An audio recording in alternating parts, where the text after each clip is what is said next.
Genesis chapter 31. Now Jacob heard that Laban's sons were saying, Jacob has taken away all that belonged to our father and built all this wealth at our father's expense. And Jacob saw from the countenance of Laban that his attitude toward him had changed. Then the Lord said to Jacob, Go back to the land of your fathers and to your kindred, and I will be with you.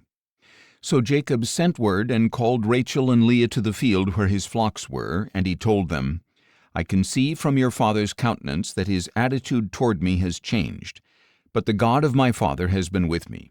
You know that I have served your father with all my strength, and although he has cheated me and changed my wages 10 times, God has not allowed him to harm me. If he said, The speckled will be your wages, then the whole flock bore speckled offspring. If he said, The streaked will be your wages, then the whole flock bore streaked offspring. Thus God has taken away your father's livestock and given them to me. When the flocks were breeding, I saw in a dream that the streaked, spotted, and speckled males were mating with the females. In that dream the angel of God said to me, Jacob. And I replied, Here I am. Look up, he said, and see that all the males that are mating with the flock are streaked, spotted, or speckled, for I have seen all that Laban has done to you. I am the God of Bethel, where you anointed the pillar and made a solemn vow to me. Now get up and leave this land at once and return to your native land. And Rachel and Leah replied, Do we have any portion or inheritance left in our father's house? Are we not regarded by him as outsiders? Not only has he sold us, but he has certainly squandered what was paid for us. Surely all the wealth that God has taken away from our father belongs to us and to our children. So do whatever God has told you. Then Jacob got up and put his children and his wives on camels, and he drove all his livestock before him, along with all the possessions he had acquired in Paddan Aram, to go to his father Isaac in the land in Canaan. Now while Laban was out shearing his sheep, Rachel stole her father's household idols. Moreover, Jacob deceived Laban the Aramean by not telling him that he was running away. So he fled with all his possessions, crossed the Euphrates, and headed for the hill country of Gilead. On the third day, Laban was informed that Jacob had fled. So he took his relatives with him, pursued Jacob for 7 days, and overtook him in the hill country of Gilead. But that night God came to Laban the Aramean in a dream and warned him, Be careful not to say anything to Jacob, either good or bad. Now Jacob had pitched his tent in the hill country of Gilead when Laban overtook him, and Laban and his relatives camped there as well. Then Laban said to Jacob, What have you done? You have deceived me and carried off my daughters like captives of war. Why did you run away secretly and deceive me without even telling me? I would have sent you away with joy and singing, with tambourines and harps. But you did not even let me kiss my grandchildren and my daughters goodbye. Now you have done a foolish thing. I have power to do you great harm, but last night the God of your father said to me, Be careful not to say anything to Jacob, either good or bad. Now you have gone off because you long for your father's house, but why have you stolen my gods? I was afraid, Jacob answered, for I thought you would take your daughters from me by force. If you find your gods with anyone here, he shall not live. In the presence of our relatives, see for yourself if anything is yours, and take it back. For Jacob did not know that Rachel had stolen the idols. So Laban went into Jacob's tent, then Leah's tent, and then the tents of the 2 maidservants, but he found nothing.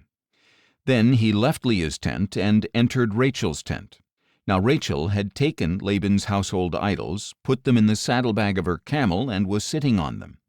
And Laban searched everything in the tent, but found nothing. Rachel said to her father, Sir, do not be angry that I cannot stand up before you, for I am having my period. So Laban searched, but could not find the household idols. Then Jacob became incensed and challenged Laban. What is my crime? He said. For what sin of mine have you so hotly pursued me? You have searched all my goods. Have you found anything that belongs to you? Put it here before my brothers and yours, that they may judge between the 2 of us. I have been with you for 20 years now. Your sheep and goats have not miscarried, nor have I eaten the rams of your flock.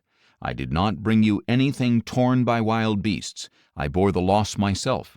And you demanded payment from me for what was stolen by day or night. As it was, the heat consumed me by day, and the frost by night, and sleep fled from my eyes. Thus for 20 years I have served in your household, 14 years for your 2 daughters, and 6 years for your flocks, and you have changed my wages 10 times. If the God of my father, the God of Abraham, and the fear of Isaac had not been with me, surely by now you would have sent me away empty-handed. But God has seen my affliction and the toil of my hands, and last night he rendered judgment." But Laban answered Jacob, "These daughters are my daughters, these sons are my sons, and these flocks are my flocks. Everything you see is mine. Yet what can I do today about these daughters of mine or the children they have borne? Come now, let us make a covenant, you and I, and let it serve as a witness between you and me." So Jacob picked out a stone and set it up as a pillar, and he said to his relatives, "Gather some stones." So they took stones and made a mound, and there by the mound they ate. Laban called it Jegar-sahadutha, and Jacob called it Galeed. Then Laban declared, "This mound is a witness between you and me this day." Therefore the place was called Galeed. It was also called Mizpah, because Laban said, "May the Lord keep watch between you and me when we are absent from each other. If you mistreat my daughters or take other wives, although no one is with us, remember that God is a witness between you and me."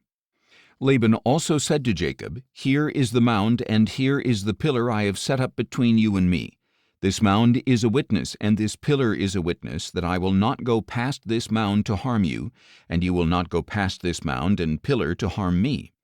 May the God of Abraham and the God of Nahor, the God of their father, judge between us." So Jacob swore by the fear of his father Isaac. Then Jacob offered a sacrifice on the mountain and invited his relatives to eat a meal. And after they had eaten, they spent the night on the mountain.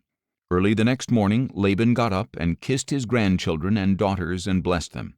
Then he left to return home.